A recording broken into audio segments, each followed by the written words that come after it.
All right, what up, everybody? You know this your boy Solo Foe, and this is So What's the Issue? I'm back with another episode. Today, I'm going to be talking about why our lives are so hard here in our community, and the reason why and you know how I'm going to do this. I'm going to break this down from beginning, middle to end. So, I'm gonna try to move fast, so y'all don't get caught up in one spot. But the reason why our lives are so hard is because one, we're already being birthed into a bad situation. And what I mean by being birthed into a bad situation, it's a bad cycle. So you're being birthed into the other end of the bad cycle, and I'll get to that point. So when you're born, you're dealing with a child as your parent. So your parent is usually the age of like 15 to 18, back in the 90s, basically, when they had us, basically. So between 15 and 18 is how old your parent was when they had you. So already starting out, they are already mentally ready for life as they need to be, so they can't instill any type of lessons into you that they already don't know, because they haven't surpassed the threshold to understand what life is. Because at that point in life, whether they're struggling or whatever, they're still under their own parents' households. They're still they're under somebody's guidance. Now there's some that got worse stories than that, but whatever. So when you're born, like I said, you're already born with a parent that's already not mentally all the way there. So let me tell you about my bringing up. When it came to situations where it was about trouble and stuff like that, so let's say me and my little brother and me, which I'll tell y'all a real situation just instead. So my little brother pushed me into some bushes, and I pushed my little brother back into the same bushes. Now understand, he started the situation. Whenever he got home, he was crying, talking about I pushed him into bushes. My mother pulled out a broom, started hitting me with the broom.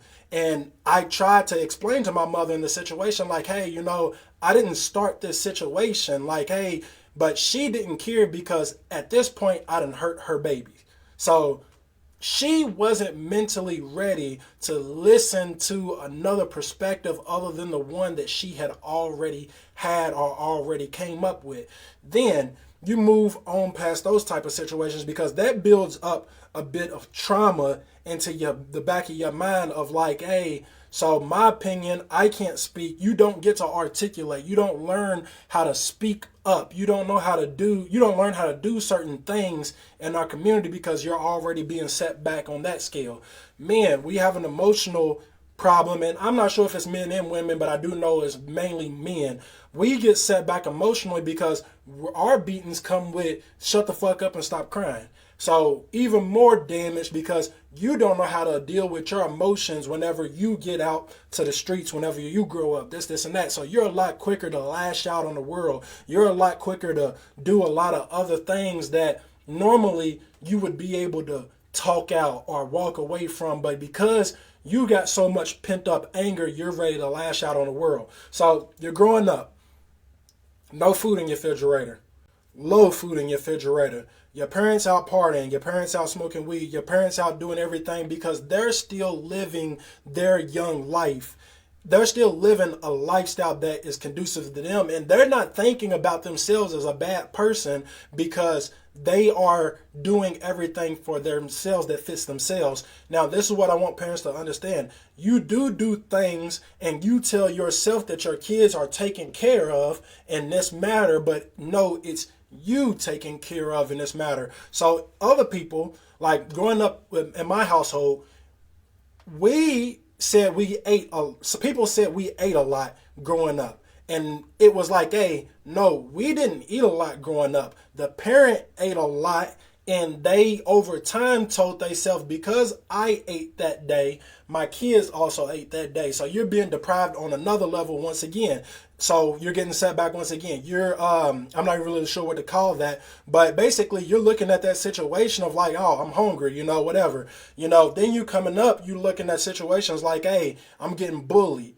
There's, things going on in school. Your body's changing. You realize like, oh, females are more attractive, men are more attractive. You know, you're caught up in a situation of where you're trying to impress your peers. You're trying to do a lot of different things when it comes to middle school and high school. So you're putting out, you know, you're trying to keep up with the world. And what ends up happening is you get sucked into fun. So some of us get sucked into gangbanging. Some of us get sucked into what they call thought and messing around with a lot of guys and this, and that. So we get caught up in a lot of shit growing up that we mentally weren't ready for, but we're trying to keep up with the crowd and we're already set behind because of shit that we got going on at home. So it just keeps snowballing. So as time goes by, now you done got involved with gangbanging. Now you done got involved with a lot of different things. Not to mention in school, they don't completely... I want to redo how our schools are done. We're taught to know bare minimum skills. We aren't taught life in school. And we all said that like, hey, how am I going to use this in life? Now, I'm going to say that statement is one of the reasons why we're failing as a community, because we don't realize why we need the things that we have in school. These things that we learn in school, we're looking at it like, dog, I can't use this shit with the shit that I'm dealing with in regular life. Because when you're getting home to regular life, you're hungry. You don't have money. You don't have this, and that. So your mind is already thinking at a young age, how do I start making some type of money? How do I start getting something that benefits me, that makes me happy in life? So you start either working, you start hustling, you start trying to find something to do to make some type of money. Me, I chose robbing and stealing at a young age. I decided to do some ignorant shit to make money. Other people choose worse routes. Other people choose better routes. But when you come from a parenting household that doesn't actually teach you things while you're at home, they put you behind even more. I have a cousin that at one point in time, people thought he was going to be special needs. His parent raised him well enough, told him, she didn't just say, hey, you got a mental disability, so you gonna fall behind the crowd. What ended up happening was she told him, hey, go to school, keep learning. Now that you graduated, go get a job, go do this. She pushed him. Even though she didn't raise him in the best neighborhood, she pushed him and kept molding his mind and didn't let him become a failure. We grow up with parents that will say, hey, you got a learning disability. Even though you don't have a learning disability, they tell you you have a learning disability because they're collecting a government check off the back of your disability. So when you're growing up, you're taking it in your head like, hey, ain't no point in me sitting here learning because I already don't understand the information that's in front of me. So I'm going to give up because I was told I have a learning disability.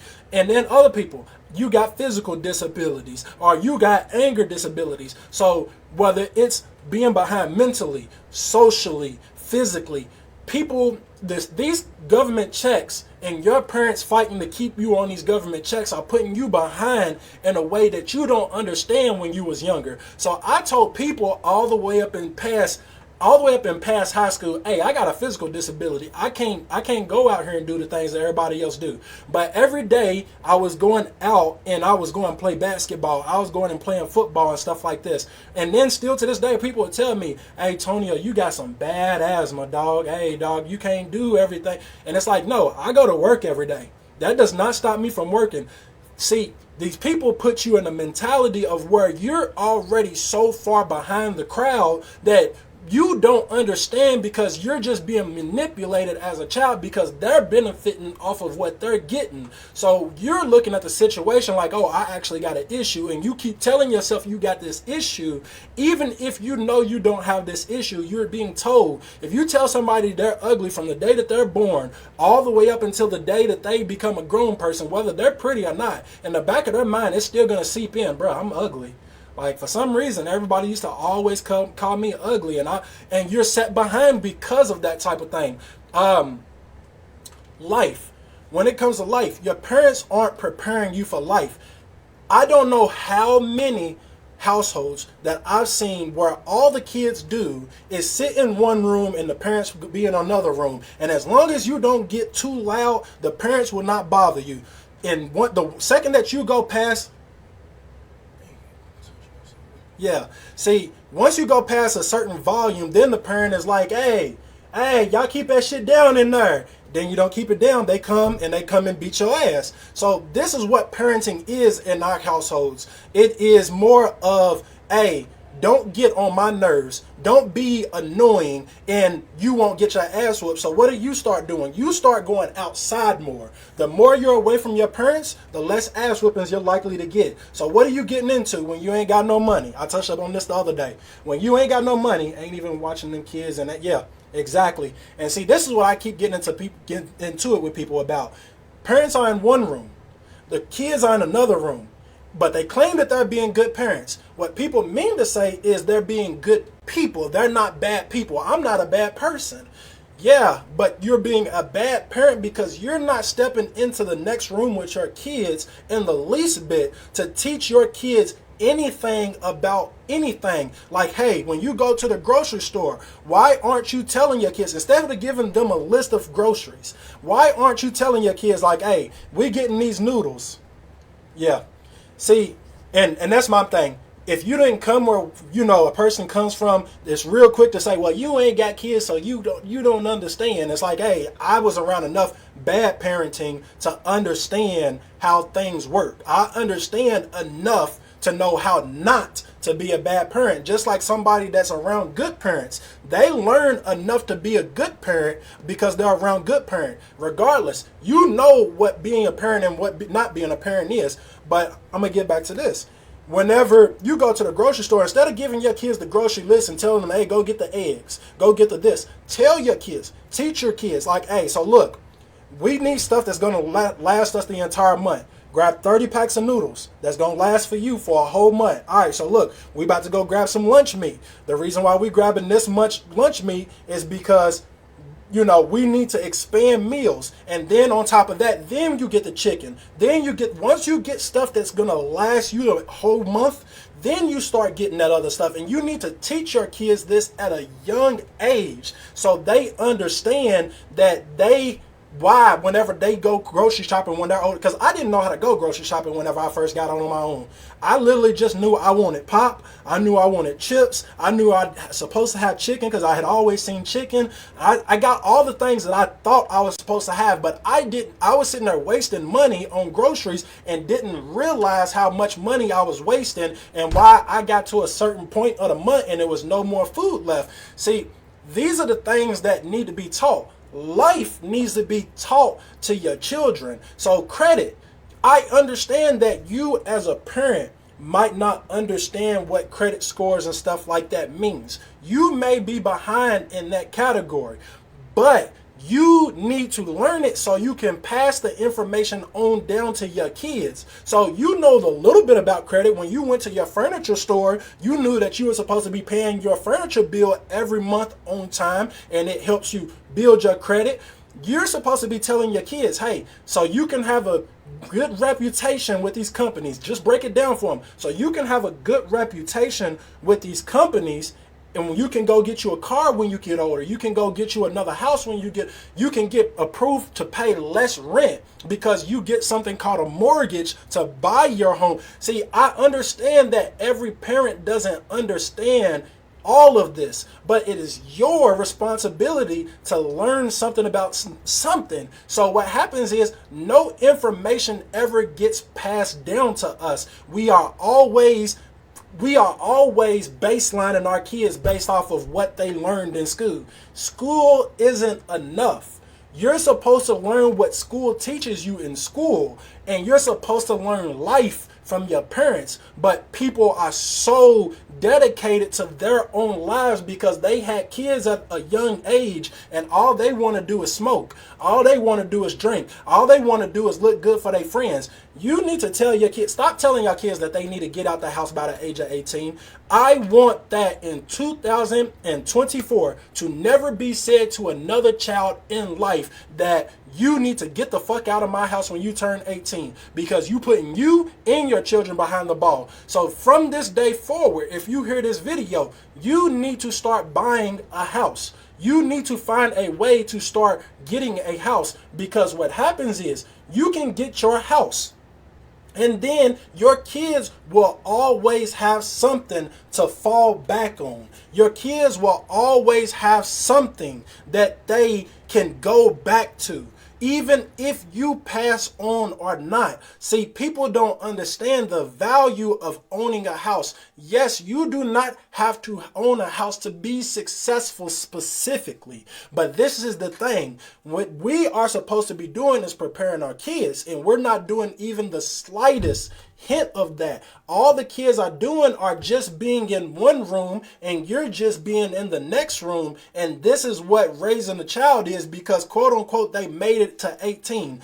There's a whole bunch of kids just making it to 18 going on in our communities. See, like I said, back to the point, these things are all things that you can start elevating your children up into in life. But because we're so caught up in our own funds, we're so caught up in what we want to do, that our children are that much more behind the ball. So your kids are always going to be behind the ball when it comes to us versus middle class. Middle class, they're making somewhere between $70,000 and $100,000 a year. Guess what you're making? You working at McDonald's. You living off of Social Security. You living off of these other things. You're only making $20,000 a year. Maybe. You're making less than that, honestly. But you not being able to teach your kids, you not being able to, fund your kids' basketball, you not having your kids involved with something pushes us that much further behind the ball, because we don't continue the lessons. And this is the reason why we keep getting caught up in fucked up cycles, messed up cycles. There's no lessons. There is no lessons at all being passed down. What's the last lesson that y'all heard being passed down from family member to family member, other than when you turn 18, you getting the fuck out of my house? It's ridiculous. So you're already growing up with bad parenting. You're already dealing with other life things because you don't have enough money growing up. You're dealing with a lot of different things. So when you finally turn 18, guess what you're going to do? You're going to go have you some fun, because you don't know what fun is. Ain't nobody ever gave you no money to have fun. Ain't nobody ever giving you anything for you to go do anything with. So basically, you're going to go have fun. What's fun in our neighborhoods? Nobody's ever taught us about skiing. Nobody's ever taught us about hobbies. Nobody's ever taught us about doing anything other than sitting in the house smoking and drinking. So guess what you're going to likely do? You're going to smoke. You're going to drink. You're going to do the same thing that you saw growing up. The first thing that I heard growing up that people wanted to do whenever they got older was buy cigarettes, because they're finally 18. And that's the thing that we're depriving other kids of in our neighborhood, so they don't actually understand by the time they turn 18, they can go do other things than smoke weed, because all these kids have ever known was 4 blocks. Where the park is, where the grocery store is, and where the liquor store is, and the gas station. That's all we know when we grow up. So by the time we turn 18, we get out here and we're having fun. We're gang banging because our fathers gang bang. We're smoking and drinking because our parents are smoking and drinking. We're doing all of this stuff because people never showed us that we could do anything else. So all you know is what you've seen. So by the time you turn 18, you done already had a baby. You done started the cycle back over again. You done just repeated everything that you once were taught without being taught. You're just repeating it. So yes, I'm going to tell y'all this before I run out of time. Section 8 is not your friend. Section 8 makes a lazy person out of you. Section 8 builds you up to be a nobody, because Section 8 has guidelines. And yes, I understand that you can come up off of Section 8 because you're paying reduced rent. But at the same time, you get stuck in a mentality. They're giving you this shit on purpose. So you get stuck in a mentality of not going out and doing what you got to do as a person. Not going out and growing as you need to be as a person. So yes, I understand that life gets hard because one, you're not making enough money. Two, you got kids. Three, you don't know what the fuck to do by the time you turn 18. By the time you turn 25, things are starting to make sense. But at this point, you already got a 7-year-old and probably got two more behind it. Like, I understand that these are the things that happen in life. But at some point in time, we got to start passing down lessons. And that's why we're fucked up in life. That's the reason why we're not making anything in life, because we keep repeating this same cycle. Now, there's a lot more to it, but I had a lot to talk about in 20 minutes. So, I appreciate everybody for watching. I appreciate anybody for commenting and stuff like that. This is y'all boy Solo Fo, and this has been So What's the Issue. I appreciate y'all. Talk to y'all another time.